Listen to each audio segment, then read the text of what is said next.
우리가 신중하게 결혼한다고 말씀들을 하시지만요, 사실 신중하지 않으시잖아요. 상대방이 불쌍한데 왜 결혼하지? 그 여러분 정상 아니죠? 네, 정상 아니에요. 누가 더 불쌍한 거예요? 네가 더 불쌍하다.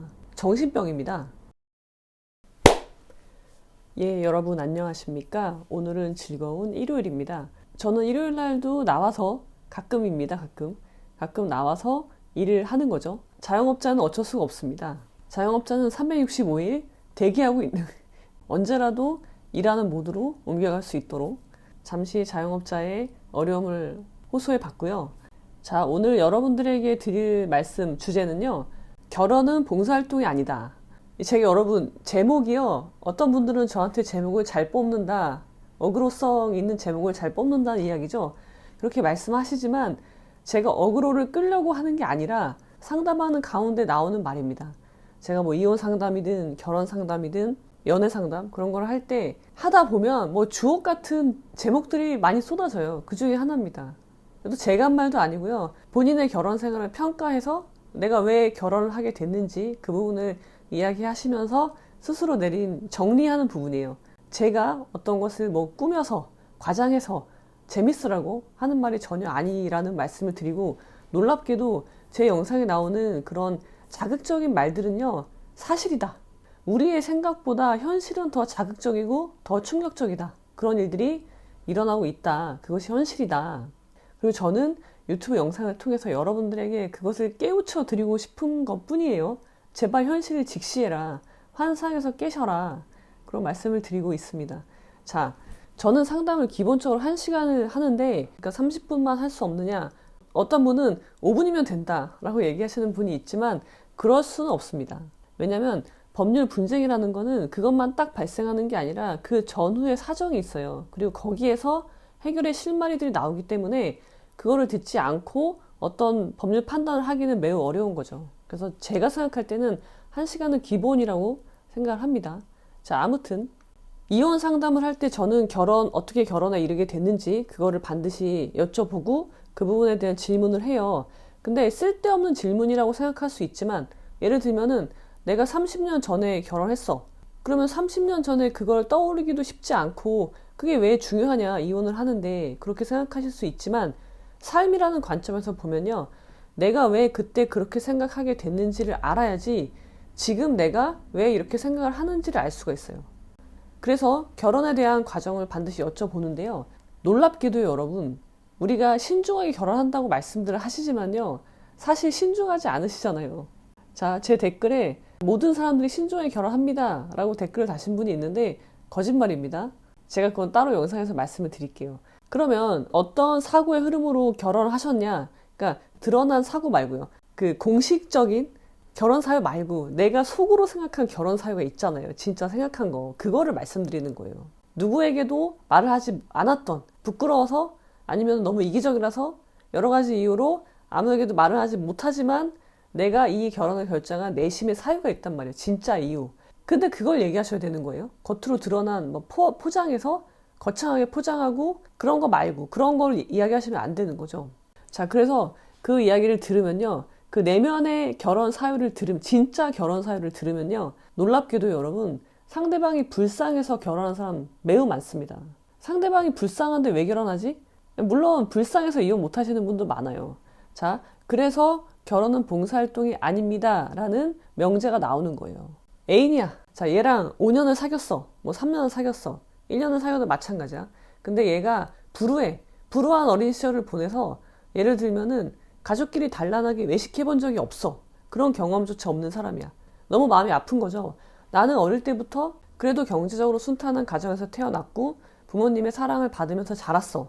그리고 우리 가정은 화목해. 그리고 서로를 아껴주고 챙겨주고 사랑이 있는 집에서 태어났단 말이죠. 그렇게 어린 시절을 보냈는데 쟤는 그렇지 않은 거예요. 아버지한테 맞고, 엄마는 재혼했고, 관심이 없고, 자식한테 가족끼리 외식해본 적도 당연히 없고, 사랑, 배려 그런 건 들어본 적이 없이 자란 거죠. 그런데 내가 이 사람을 행복하게 해주고 싶어. 저 사람이 어릴 때 받지 못한 그런 사랑을 내가 해주고 싶어. 그런 마음을 갖게 되는 거예요. 그리고 그게 중요한 결혼 사유가 돼요. 제가 봤을 때 도대체 왜 이럴까? 라고 생각해 보면요. 스톡홀름 증후군이 아닐까? 그런 거죠. 인질로 잡혔어. 범인한테 인질로 잡혔어. 범죄인한테. 납치죠, 납치. 납치에다가 돈을 요구하는 거니까 납치 강도. 인질 강도, 인질 강도를 벌이는 사람인데 내가 인질로 잡혔는데 범인한테 동화되는 거예요. 그래서 범인이 불쌍해. 저 사람이 이렇게 범죄를 저지른 데는 어릴 때 사랑을 받지 못해서 그래. 상황이 좋지 않아서 그런 것일 뿐이야. 그러니까 그 사람한테 동화돼서 그 사람을 변호하고 그 사람을 옹호해주는 그런 증후군 있죠. 그 여러분 정상 아니죠. 정상 아니에요. 이걸 여러분 사전에 찾아보면요. 비이성적인 심리 상태라고 해요. 그러니까 비이성적인 거죠. 사리 분별이 없는 상태에서 내리게 되는 결론인 거예요. 이 현상은 범인과 인질 사이에서 발생하는 거지만 어떤 경우에는 그러니까 가학적인 상황, 내가 피해자고 저 사람이 가해자죠. 그런 상황에서도 발생을 해요. 그러니까는 가정에서 학대받은 어린이 아니면은 가정폭력에 시달린 엄마나 아빠, 남자들도 가정폭력에 시달릴 수 있습니다. 그런 경우에 상대방을 미워하고 증오하는 게 아니라 상대방을 오히려 불쌍해하고 사랑하려고 하는 그런 마음. 근데 여기서 누가 더 불쌍한 거예요? 네가 더 불쌍하다. 네가 더 불쌍한 거는 몰라. 내가 불쌍한 건 보이지 않고 상대방만 불쌍하다는 거죠. 그러면서 그런 가학적인 행동을 받아들여. 당연히 받아들이는 거예요. 그러면서 관계가 무너지는 건데 이거는 여러분 정신병입니다. 정상이 아니에요. 비정상적인 거예요. 비이성적인 거예요. 자, 그래서 여러분 그러면서 이러죠. 아니 어떻게 저런 가정에서 저렇게 가학적인 학대하는 아버지 엄마 밑에서 어떻게 이렇게 천사 같은 애가 태어날 수 있지? 그러면서 더 대단하게 보는 거예요. 그리고 얘가 잘못하는 건요. 얘가 나한테 잘못하는 건요. 얘가 사랑을 못 받아서 그렇구나. 얘가 그런 가정교육을 못 받아서 그래. 내가 가르치면 되겠지. 내가 개선해 줄 수 있을 거야. 왜? 그 전제는 뭐예요? 얘는 그래도 마음은 착하니까. 그렇게 생각을 하는 건데 자, 첫 번째. 이 사람이 마음이 착한지 안 착한지 여러분은 알 수가 없습니다. 결혼할 때 보여주는 그 모습은요. 여러분이 그 사람과 관계를 맺었을 때 평생 동안 볼 수 있는 그 사람의 모습 중에서 가장 베스트예요. 결혼하면 그보다 더 좋아질 리는 없어요. 그보다 더 나빠지면 나빠졌지. 그리고 나는 상대방의 조건을 보지 않지만 상대방은 내 조건을 보죠. 그래서 상대방은 모든 조사가 끝났어. 그래서 쟤랑 결혼해야 되는 거예요. 그래서 나랑 결혼해야 된다고 결론 내렸고 그럼 어떻게 해요? 자신이 가지고 있는 결점을 숨기기 위해서 최대한 노력을 하겠죠. 그리고 나의 나쁜 점은 발현되지 않게 최대한 조심하는 거예요. 왜요? 내 모습이 진짜 모습이 발현됐다가 제가 도망가면 어떡 해요? 그러니까 보여주지 않게 해서 최대한 발톱을 숨기고 순한 양의 모습으로 있는 거죠. 근데 여러분은 그런 모습에 속아서 쟤는 마음이 착해. 마음이란 건 내가 볼 수가 없어요. 사람은 그렇게 평가하는 거 아니에요. 저 사람이 마음씨가 좋아. 그렇게 평가할 수 없어요. 공자도 사람을 그렇게 평가하지 못해요. 그러면은 겉으로 드러나는 말과 행동으로 사람을 평가해야 되는데 얘가 최대한 숨기고 있어도 가끔씩 말과 행동이 튀어나오죠. 본인이 100% 막지 못한단 말이죠. 제어하지 못하는 영역. 그래서 그게 튀어나오잖아요. 그럼 또 뭐라고 하냐면 그걸 봤어. 내가 봤는데도 저 사람이 어릴 때 사랑을 못 받아서 그래.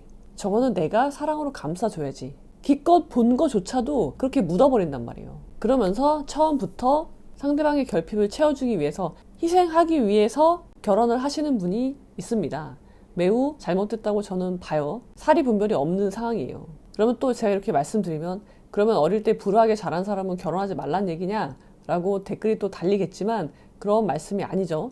제가 말씀드리는 결혼의 유일한 조건은요. 문제 해결 능력이에요. 상대방과 내가 문제를 해결해 나가느냐 나가지 못하느냐 그것이 가장 중요한 결혼의 조건이고요. 상대방이 받지 못했던 어렸을 때 결핍을 여러분이 채워주면 그런 문제가 없을 것이다 라고 오판하지 마시라 라는 말씀을 드리는 것입니다. 자, 보세요. 여러분들이 어릴 때 예를 들어서 어릴 때 가족끼리 화목하게 외식을 해본 적이 없는 사람이야. 안타깝죠? 마음이 안타까워. 근데 여러분이 해줄 수 있는 거는 외식은 시켜줄 수 있어요. 근데 그렇다고 해서 저 사람의 결핍이 채워지는 게 아니라는 거죠. 어릴 때부터 만약에 30살이라고 봐요.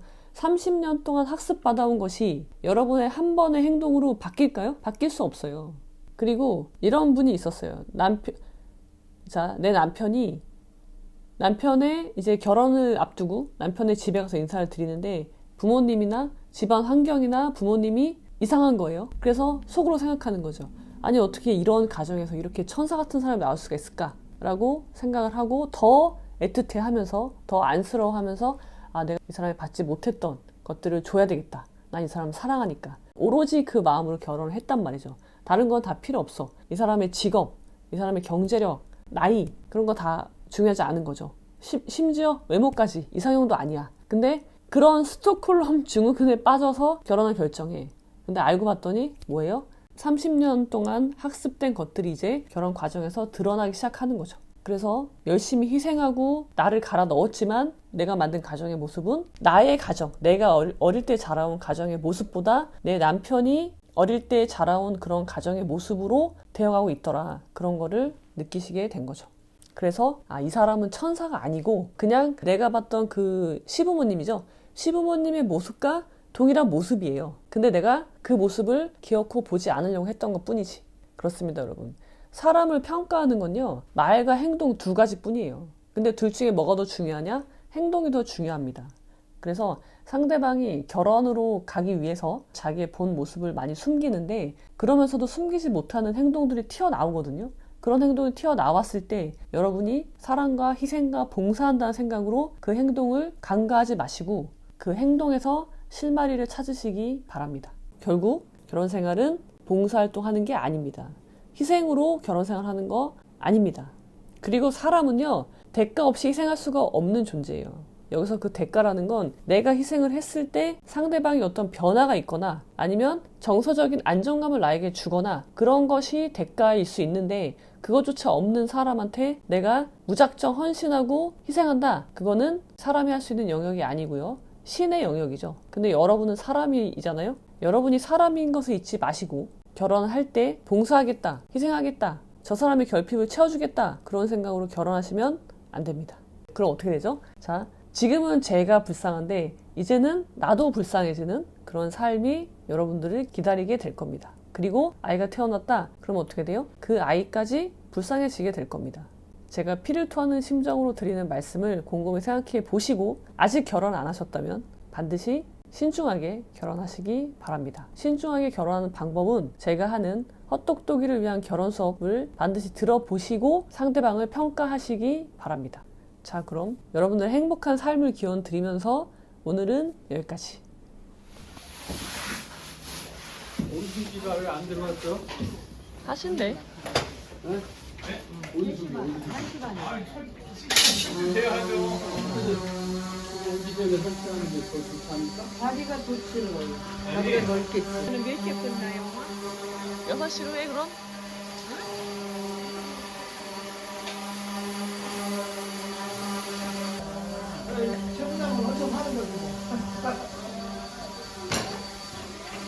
오늘은 이것저것 많이 하는데 생각 볼게. 이거 오늘 먹었나 보다? 색깔? 응.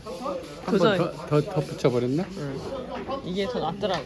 저거 너무 마음에 안 들어서 그냥 제일 중요한 자리인데 이거 지금 우리 거랑 비슷하네요. 지금 이거 싱크대 그래. 이쁘지? 이쁘지 아빠? 이걸 여기 하고 이게 이쪽으로 연결하고 이게 절로 가야지. 아니지. 저기 사람이 왔다 갔다 하는데 답답하게 이게 거기 쓰면 안 되지. 팀장님 실리콘 뭐? 네. 예, 반투명, 예, 예. 바투병으로 써요? 네, 반투명 해주십니다.